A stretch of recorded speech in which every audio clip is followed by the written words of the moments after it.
ସେ ଭୁଲ କାରଣ କାଲି ରିସେଣ୍ଟ ହିଁ ମୁଁ ଦିଦି କହିଲେ ତ ମୁଁ କିଛି ଶିଖିନି କି ପ୍ରାକ୍ଟିସ ବି କରିନି।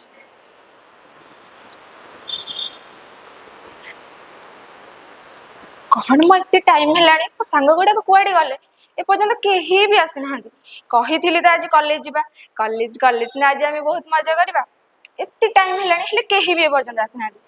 ଏ ଭଗବାନ ଏମାନଙ୍କୁ କେତେ କଣ କହିବି।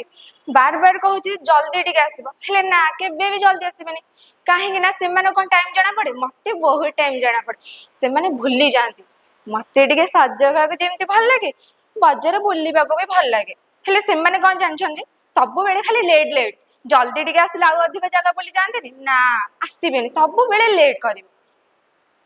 ହଁ ଏବେ ଆସିଲୁ, ରହିଗଲୁନୁ ଘରେ, ଆଉ କାହିଁ ଆସୁଥିଲୁ। କାଲି ଆସିଥାନ୍ତୁ, ନହେଲେ ପରଦିନ ଆସିଥାନ୍ତୁ।